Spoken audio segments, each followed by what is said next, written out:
महाराष्ट्रातील शेतकरी अतिशय अडचणीत आहे.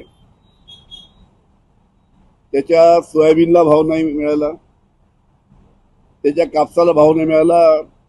आता कापसाचे भाव वाढले तर शेतकऱ्यांपाशी कापूस नाही. सर्व कापूसात व्यापाऱ्यापाशी आहे, त्याला फायदा होणार. पीक विम्याचे पैसे मिळत नाही.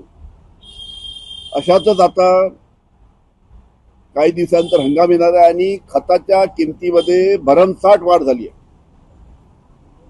जवळजवळ 25% तर 85% रासायनिक खताच्या किमतीमध्ये वाढ झाली आहे.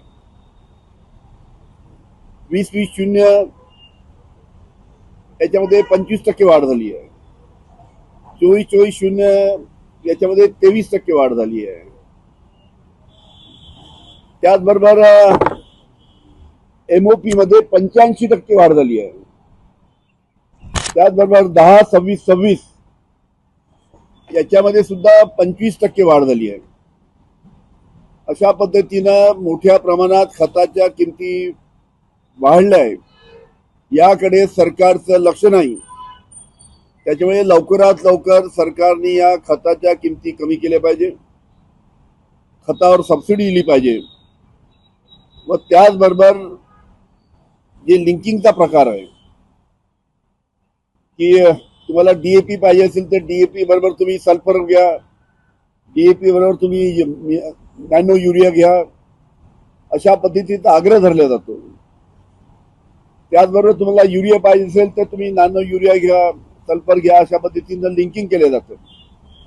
आणि या लिंकिंग मध्ये फक्त जे कृषी सेवा केंद्र आहेत त्यांनाच दोषी धरले जातं. पण याच्यामध्ये खरे दोषी आहेत ते आहे कारखानदार. कारखानदार या कृषी जे दुकानं आहेत त्याच्यावर दबाव टाकून त्यांना लिंकिंग करायला लावतात. त्याच्यामुळे कृषी केंद्रावर कारवाई न करता त्या कारखानदारावर कारवाई केली तर मोठ्या प्रमाणात शेतकऱ्यांना जबरदस्तीने त्याला न पाहिजे असलेलं खत घ्यावं लागतं. याला आळा बसेल. आणि म्हणून या खत कंपन्या लिंकिंगसाठी कृषी केंद्राला प्रवृत्त करतात, त्यांना आग्रह धरतात, त्यांना तो माल घ्यावा लागतात जो खपत नाही आणि तो विकायला लावतात. त्या कारखानदारावर कारवाई झाली पाहिजे.